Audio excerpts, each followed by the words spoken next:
Seberapa penting bagi calon guru bahasa Indonesia? Nah, yang pertama kita akan memaparkan mengenai pengertian analisis wacana. Apa sih pengertian analisis wacana? Nah, analisis wacana adalah disiplin ilmu yang mengkaji penggunaan bahasa. Analisis wacana disebut juga dengan pengkajian wacana. Sejalan dengan pengertian tersebut, Dharma 2009 berpendapat bahwa analisis wacana adalah disiplin ilmu yang mengkaji penggunaan bahasa saat komunikasi dalam kehidupan nyata. Kemunculan analisis wacana sebagai reaksi terhadap linguistik murni yang tidak dapat membahas hakikat bahasa secara tuntas dan menyeluruh. Para ahli analisis wacana menawarkan solusi lain dalam memahami hakikat bahasa. Analisis wacana mengkaji bahasa secara utuh dan terstruktur, artinya tidak terpisah-pisah seperti ilmu linguistik. Seluruh unsur bahasa terikat sesuai dengan konteks penggunaan. Oleh sebab itu, analisis wacana menjadi hal yang penting untuk dipelajari dalam penggunaan bahasa, memahami hakikat bahasa serta perilaku berbahasa. Terus yang kedua terkait dengan fungsi analisis wacana.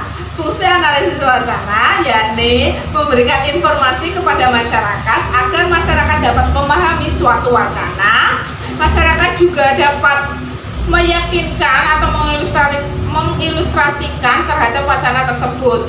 Nah, dari analisis wacana itu terdapat paparan mengenai isi dalam wacana sehingga masyarakat tambah paham dan masyarakat dapat memiliki pendapat antara pro atau kontra terhadap wacana tersebut. Kemudian yang ketiga yakni ada ciri-ciri wacana sebagai berikut. Nah, ciri-ciri wacana berdasarkan sifat wacana yakni yang pertama, wacana bisa berwujud rangkaian kalimat ujar baik secara lisan maupun tulis atau rangkaian tindak tutur. Yang kedua, wacana menjelaskan suatu hal, subjek, penyampaiannya teratur, terstruktur, padu, lengkap dengan seluruh situasi penunjangnya, serta mempunyai satu kesatuan misi dalam rangkaian tersebut, tercipta dari aspek segmental dan non-segmental.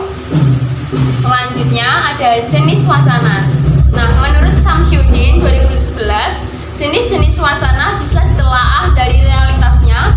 Yang pertama ada realitas wacana, hal yang berhubungan dengan eksistensi wacana yaitu verbal dan non-verbal. Kemudian ada media komunikasi wacana, merupakan bentuk wacana sebagai media komunikasi berupa susunan ujaran baik lisan maupun tulisan. Kemudian ada cara pemaparan wacana, yaitu sama dengan kajian isi, cara penyusunannya, serta sifatnya. Yang terakhir ada jenis pemakaian wacana berbentuk monolog dan dialog.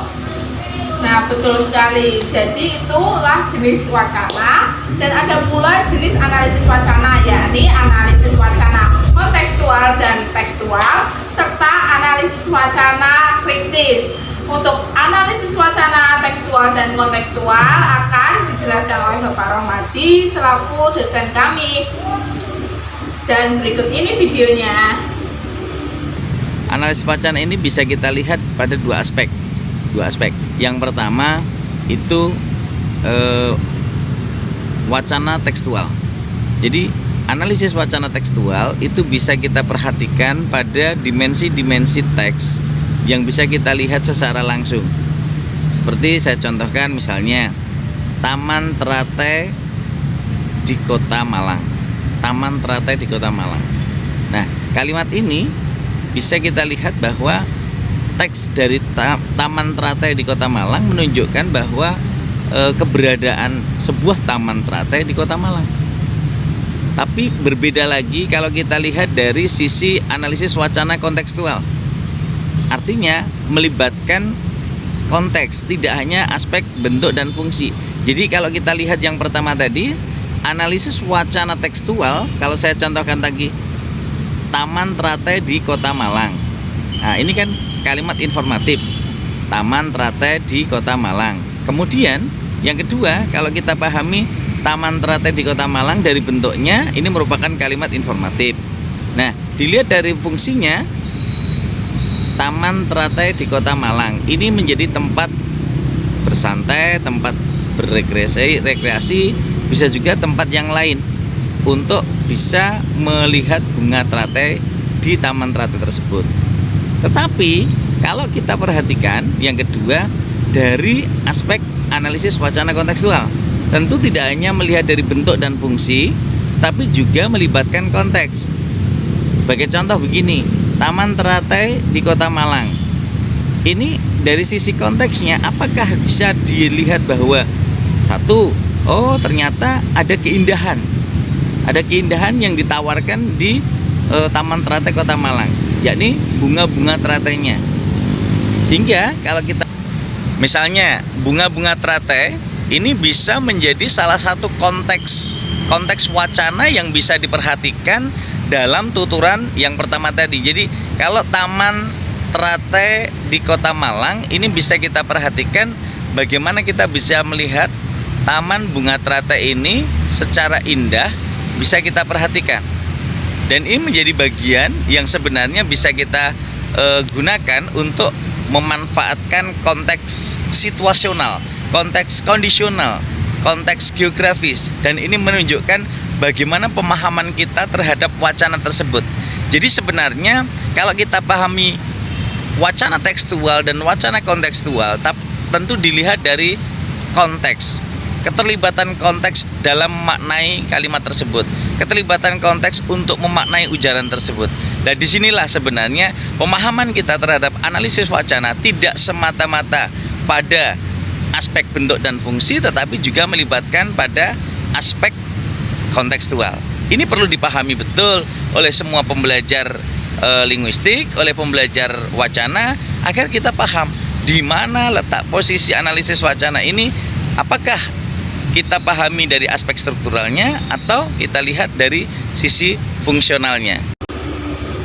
Kemudian lanjut ke contoh dari analisis wacana. Nah, analisis wacana itu bisa kita menganalisis suatu lagu, puisi, drama, novel, berita, dan lain sebagainya terkait dengan teks ataupun non-teks yang sudah menjadi suatu teks. Nah, contoh dari analisis wacana sendiri itu kita membuat sebuah artikel mengenai analisis wacana tekstual dan kontekstual lagu Tak Ingin Usai, karya dari siapa Mbak Alin? Mario. Dan penyanyinya yakni Kesha. Nah, di situ untuk analisis tekstual itu ada analisis leksikal dan analisis gramatikal, sementara itu analisis kontekstual itu ada analisis penafsiran dan analisis analogi. Untuk analisis penafsiran sendiri ada analisis personal, lokasional, dan temporal. Kemudian ada juga tentang pentingnya analisis wacana bagi calon guru bahasa Indonesia. Jadi analisis wacana itu sangat penting karena mengenai suatu teks sebagai bahan ajar bahasa Indonesia, guru itu harus menguasai isi teks tersebut ataupun kaidah kebahasaannya. Nah, dalam teks itu kan ada namanya kata, frasa, pausa, kalimat. Nah, dari semua itu guru itu harus menguasainya. Guru harus menguasai dengan baik cara memahami dan menganalisis wacana agar penyampaian saat pembelajaran itu tepat sasaran. Guru perlu menguasai struktur kalimat dan ejaan yang benar dalam wacana tersebut, dan ucapan dan ragam bahasa yang tepat. Baik dalam wacana itu terdapat unsur-unsur pembangun. Nah, meliputi yang sudah saya sebutkan tadi. Kemudian untuk calon guru membaca, memahami sampai